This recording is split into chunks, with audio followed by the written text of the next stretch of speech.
Good evening, everyone. Welcome to my podcast, Living in My Shadow. I'm Sandra Wallace, the OCD, anxiety, and depression coach, and I'm privileged and honored to have today on our podcast Mario Ananda, who comes to us from all the way from Australia. So thank you for being with us. I know at the time zone it's really early there, isn't it, Mario?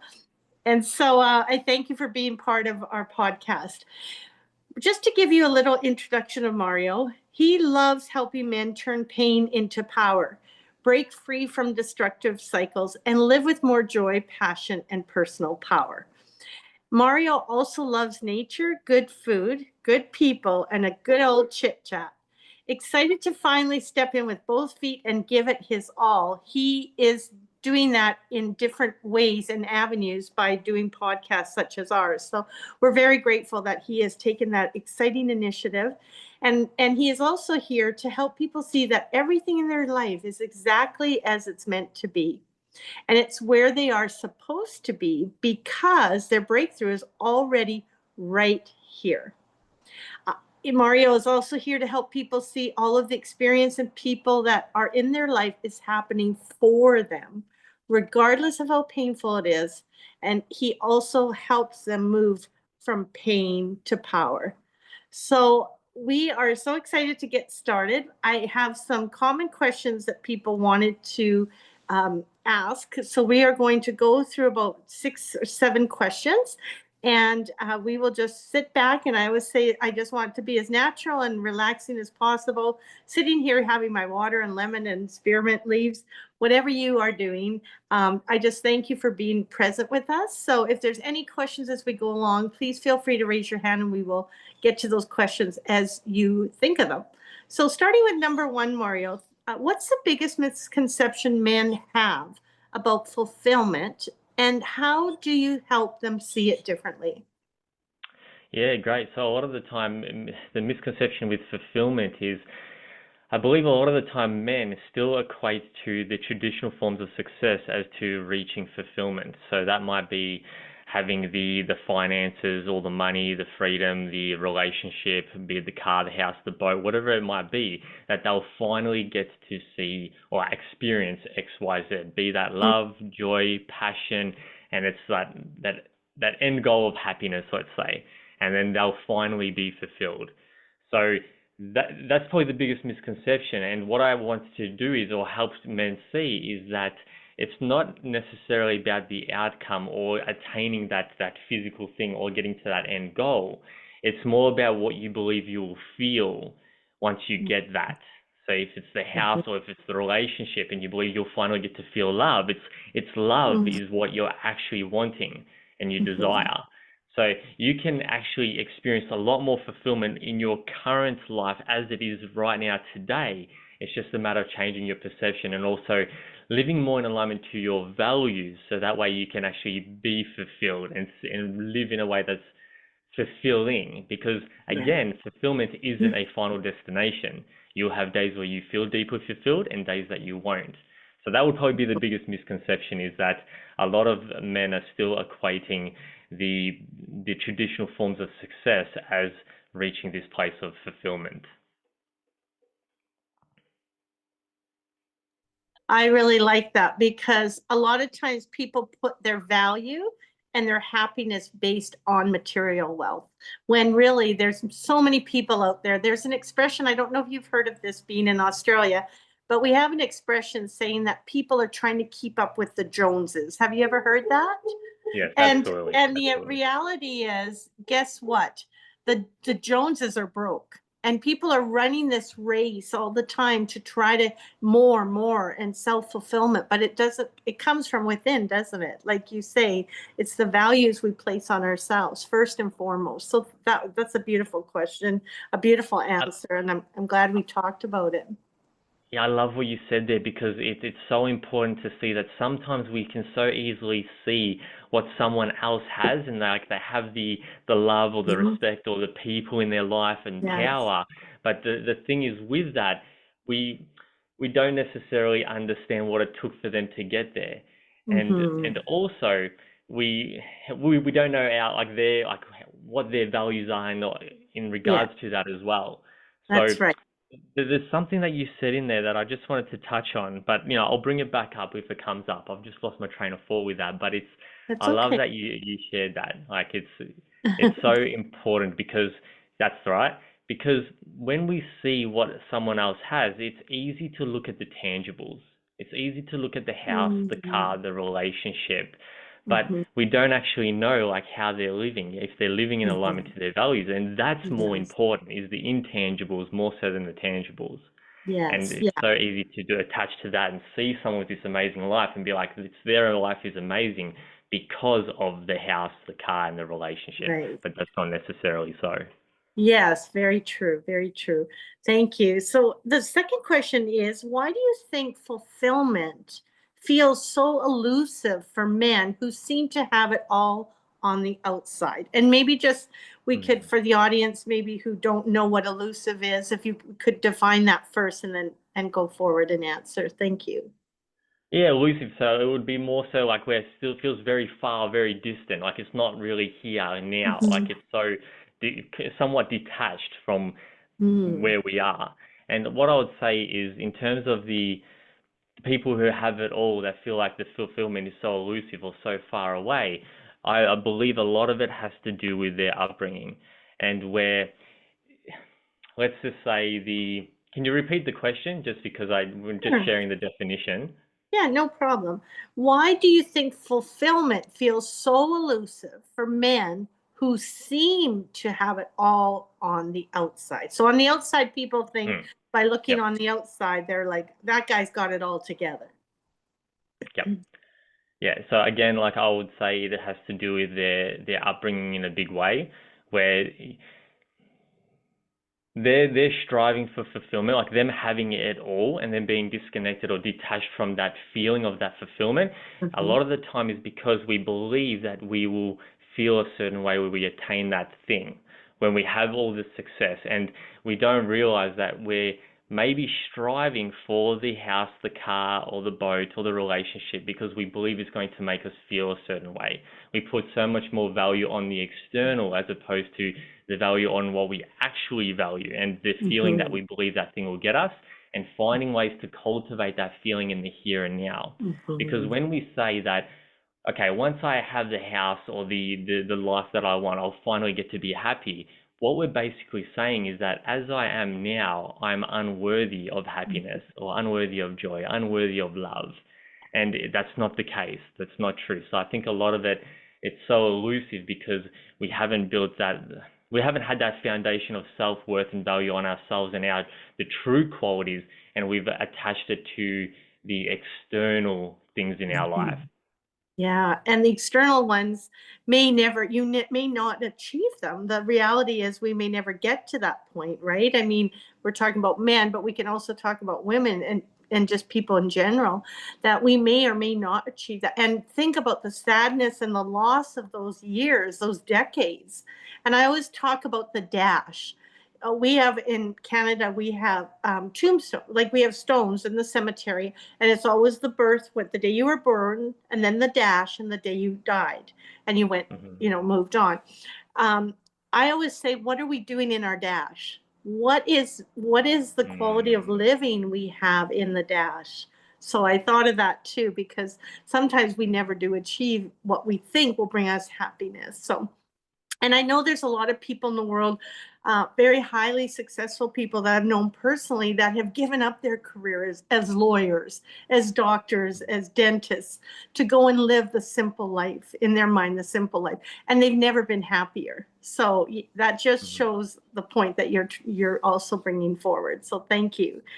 So Totally, and mhm, if I don't mind, if I could share on please. that, like what I love about that is this, and for me, what always changed every time when I had some big thing that was maybe taking me away from all the things that mattered, I would always get to a place of noticing and being like, you know what, I'm no longer gonna wait. I'm no longer gonna wait. If that thing that I want is going to make me feel so much more joy, it's like no, like I'm going to find ways to cultivate more joy today and look Nice. at my rules around joy and seeing how I attached my joy to this external goal as opposed to seeing what I do have and experiencing things, even if it's 10 minutes a day where I can feel complete joy. And that will just build and build and build. So For Mm. me, it was just a matter of stop waiting to achieve X to feel a certain way and find ways to cultivate of that feeling today and each and every Yes. day.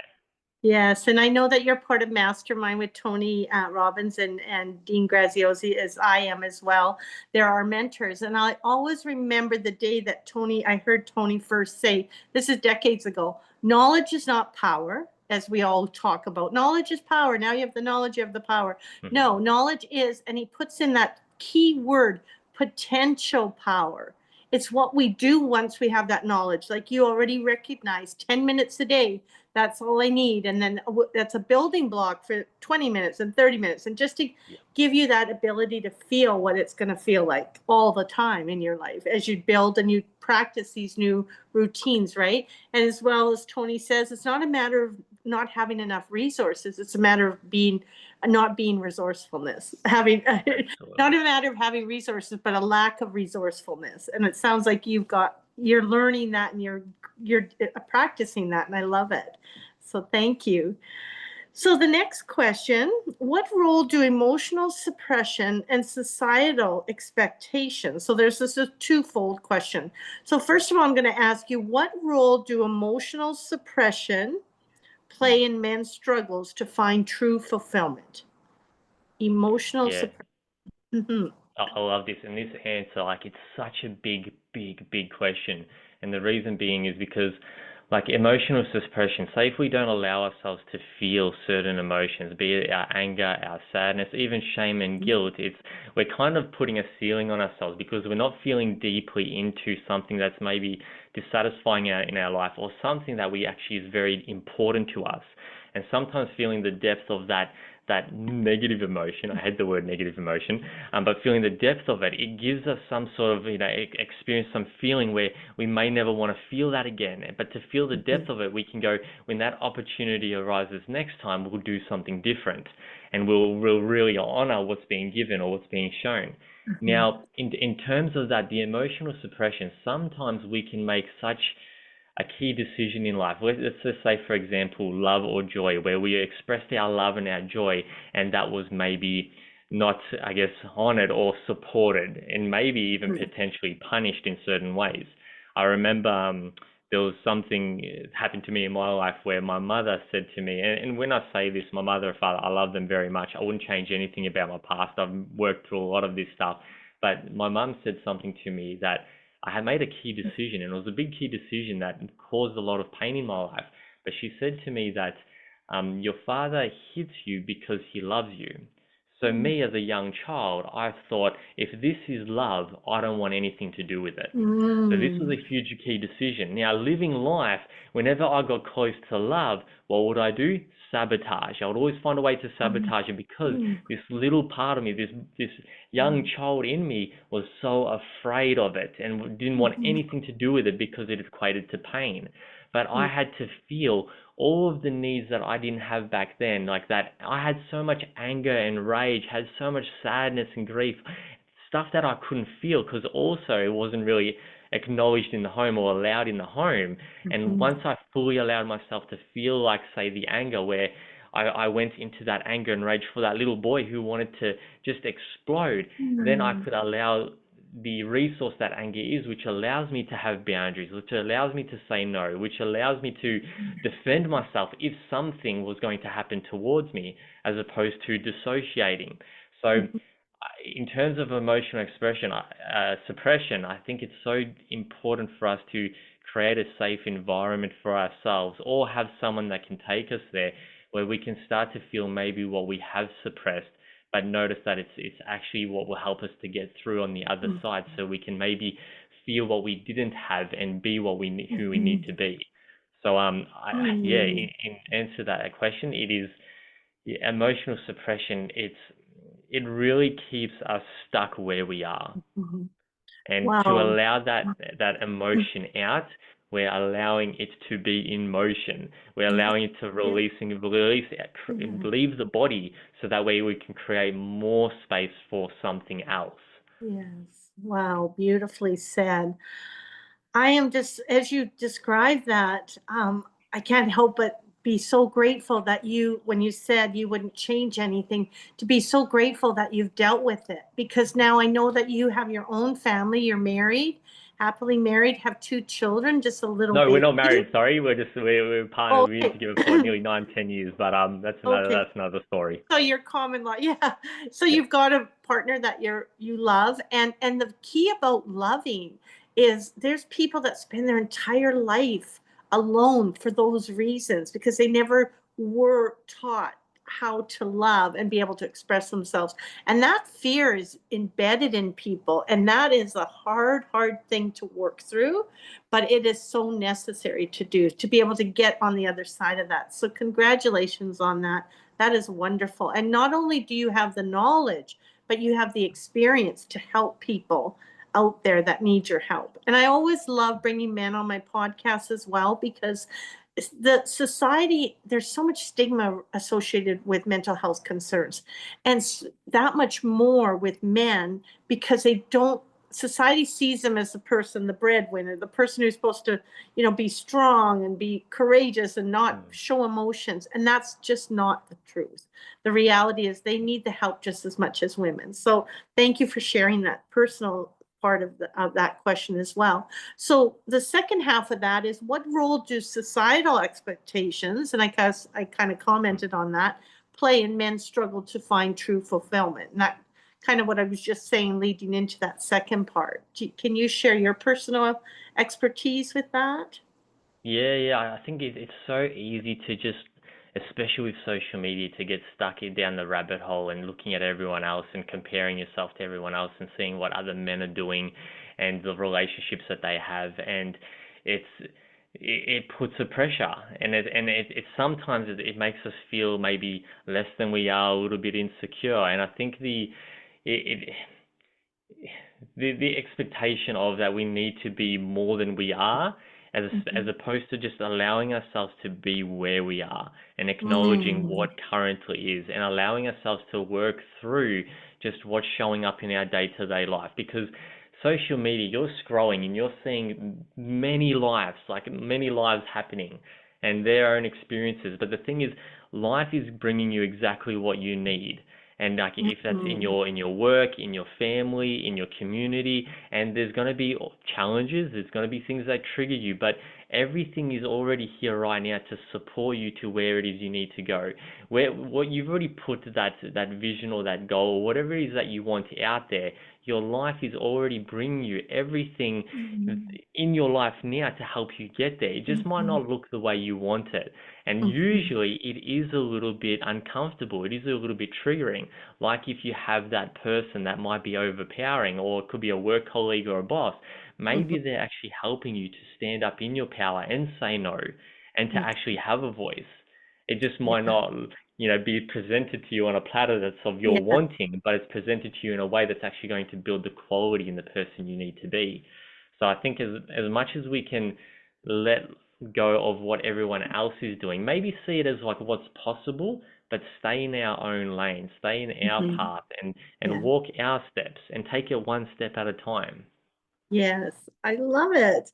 I often think some of our best motivation comes wrapped in sandpaper. The raw, the stuff we use to sand down wood and different things. I always think of that like it's going to sting, it's going to hurt, but it's also going to be so good when we get over past that, right? So sometimes we need the negatives in our life to motivate us. I actually wrote down, Mario, what you said, and I think this is a beautiful. This would be an amazing, this should be part of your branding. I feel like part of who you are. We often want to be more than we are rather than being where we are. Wow, I love that. Mm. I'm keeping that, but I'm going to remember that forever going forward. That just encompasses everything about that question. The twofold emotional suppression and societal expectations come wrapped in that statement, what you just said. So thank you. Mm. So the next question, why do you think so many men tie their self-worth to what they achieve rather than who they are? And I know we've talked about this already, but is Mm. there anything else you wanted to add that um, their self-worth over and above the material things? Yeah. I think specifically why they tie it to was it to their success or to their Yeah, so it could be to mm, who they are in the general, like achievement? their Yeah. success, their family, their personal life, but their self-worth. Like Yeah. what is self-worth? I think it's hard to really answer that in one sentence because everyone's self-worth is different, right? Yeah, yeah, no. So like, I think believe the reason why people would tie or men would tie their self-worth to their achievements, to their successes, is usually again like their upbringing. Like, did they feel valued for who they were and their qualities, or did they feel Mhm. valued for what they achieved? Did they receive love and attention for doing something right and achieving something, and did they Mhm. maybe be punished when they didn't, like, or it Mhm. wasn't done a certain way? I know for me, in my experience, like there was my upbringing. It's like I felt like I could never do anything right, Mhm. and also my mother and my father, I love them. They were always focused on like money, and they wanted to provide for us, and they were somewhat Mhm. absent in our lives, in our upbringing. And I saw that, and I didn't get the attention that I would have loved or I was Mhm. craving. And I looked at them and thought, okay, like they're going out, they're getting money, they have a career, they're like going down this certain trajectory. It's like maybe if I had all of the things that Mhm. they're trying to attain, that finally they will love me, finally they will see me. And this happened with like body image and money towards women and other men in my life, thinking if I had the money and had the body, that finally people will love me, people will accept Mhm. me, people will respect me. And even Mhm. though I felt some of those things, it wasn't inherently me. And so I tied all of my self-worth to all of these things. But once I had Mhm. actually attained it, I felt a bit empty. And it's because I didn't actually, I didn't live from a place of seeing myself as worthy. I was Yeah. waiting to get something. And Yeah. my biggest reason was, yeah, in terms of tying my self-worth all to the external things, was because I didn't really I didn't know how to value myself and those beautiful Mhm. qualities in me, because I didn't really have that environment growing up as I Mhm. do now and what I give to my children. Mhm. Again, like, beautiful experience. It's allowed me to explore this in depth. And I think a lot of men, we're not acknowledged or supported or loved for what we are currently doing, especially being children, and just seeing ourselves exploring. And the play in exploring is so vitally important for our development. It's Mhm. not about getting it right. It's not about achieving or fixing it or doing it to the end point in a way that's perfect. It's the Mhm. process and the journey. And I feel like because the journey for me wasn't inherently like valued or supported in a supportive way, it was always Mhm. outcome focused and outcome orientated. Mhm. And there was really Yeah. that was tied up in it for me. Yeah.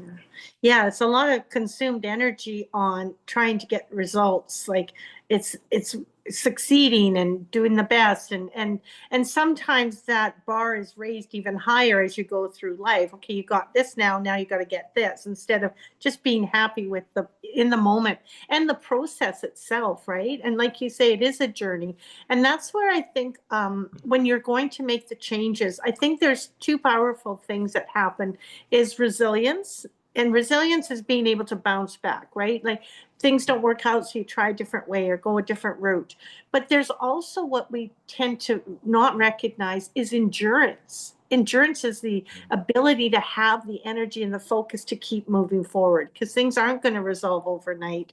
And it's a process, like you said. And giving your children love because that's all they want.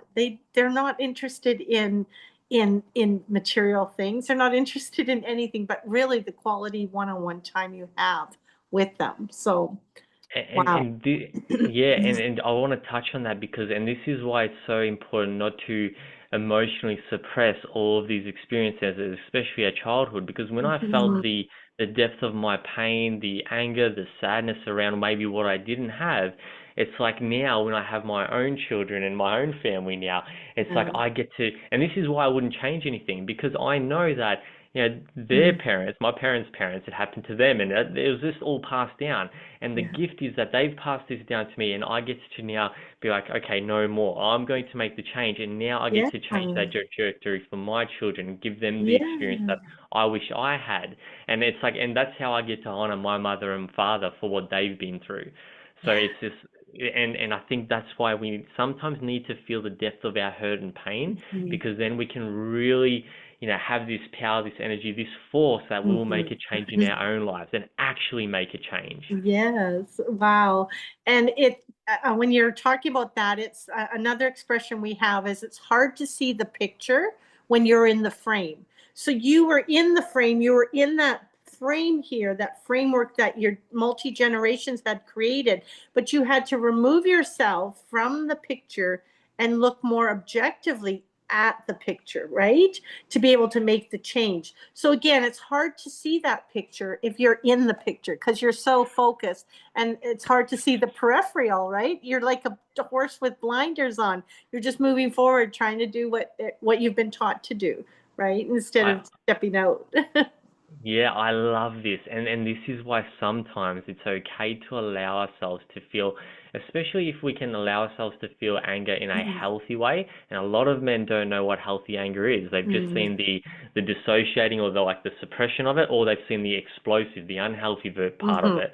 But if we can allow ourselves to fully feel the anger, because when we trap it in the body, that's actually what will happen. We're narrowly focused. We judge and we perceive something a certain way, and it's because we're holding on to our anger. But if we can allow it to come out and say what we want to say in a Yeah. container that's not directed towards anyone, we let that all out of our body, and then it's so much easier to, look at that objectively and look at the experience and go, okay, what actually happened there? Like, what was really Mhm. going on? What specifically about that triggered me or caused me to have this big reaction towards it? Like, where is my part in this where I need to take Yeah. responsibility? When we Mhm. hold on to that anger or just explode and direct it towards others, it's so Yeah. easy just to point the finger and make it about Yeah. everyone else. But when we can let it out and then take a moment to actually get that little bit more awareness to see what was really going on, we can take the power back and go, okay, where's my place in this? Where's my part in this? Yeah, exactly. And there's a difference between responding and reacting. I grew up in a Mm, very dysfunctional family. So it was people yelled and we didn't communicate and we didn't problem solve. So I grew up and I took that forward into my future life. And it wasn't until I met my husband now of 31 years, and I love him.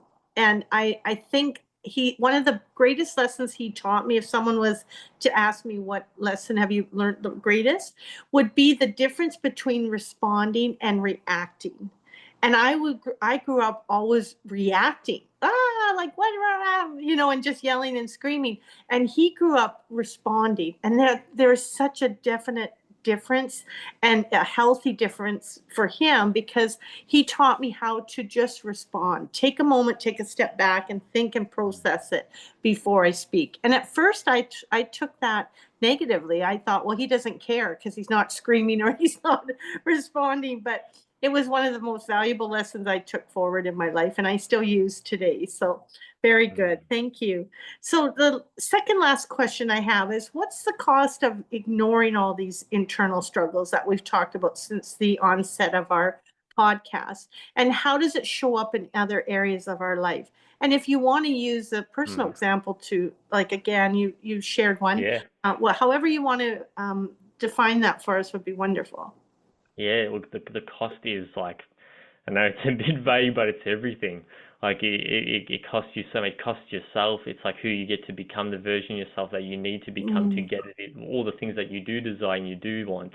But the cost is, I think it's massive, because it's these things, or these internal struggles. Like, for example, let's put it this way: all the times that I abandoned myself and I didn't speak up for myself and I didn't, do what I needed to protect myself or to feel safe, or even allow myself to, I guess, show up in the way that I wanted to, so that I could feel respected and accepted in a way that was actually made me feel it.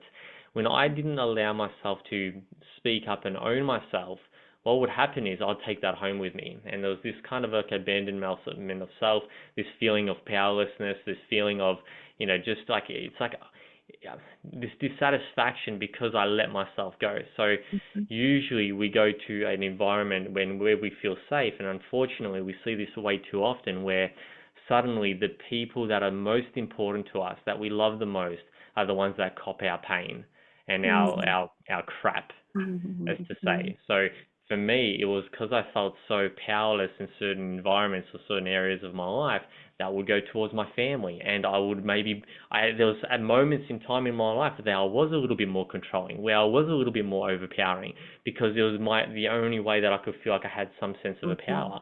And that was something that I also learned through my childhood. But that also gave me the experience where I would sit back and be like, okay, like this isn't the man I want to be.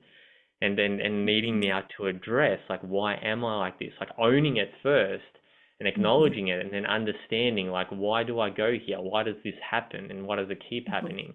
So, and because I know we all don't want to, cause any pain to the people we love the most. We don't want to cause pain to anyone, but it's having to Mhm. address and acknowledge where we might be doing that, and seeing why and Mhm. why that's happening. So the internal struggles, it's really, if we're not actually looking at it and we keep swiping it under the rug, it has so much power over us, because then it's going to leak unconsciously Mhm. sideways or in areas that are actually deeply valuable and Yes. important to us. Yes, very much so. Just it will show up in every aspect, somehow, somewhere. So thank you for that example. And lastly, how do you help men redefine success in a way that aligns with their values and brings them peace? Yeah, great. So the biggest one is, like, and a lot of men, and I know a lot of men know this, and a lot of men read books, and they know that values are very important, but yet a lot of men still do not know their values. So their values are a big thing, because one, like, living in alignment to your values, it's like you're going to feel more fulfilled. And then whatever it is, whatever you deem as a success, so what I like to help men with is see, like, what their version of success is, and then we want to find out, okay, what will that give them? Like, how will it make them feel when they have that? And then Mhm. help them see that that is actually what they want, not the Mm. physical, that Yeah. outside of that outcome. It's the feeling that they believe that will Yeah. give us. So how can we cultivate those feelings in the present, the today, and Yeah. then while we're striving for that success or that outcome, because then we'll feel deeply connected to the success, because Mhm. we're celebrating and enjoying ourselves in our life today, and not waiting for that success to happen. So then when that success happens, we get to revel and enjoy Yeah. it more, even more so. Yeah. Beautiful. Wow, that's beautiful. So I want to thank you for everything. But before we wrap up, I just want to ask you if there was what is the main highway going through Australia where you live?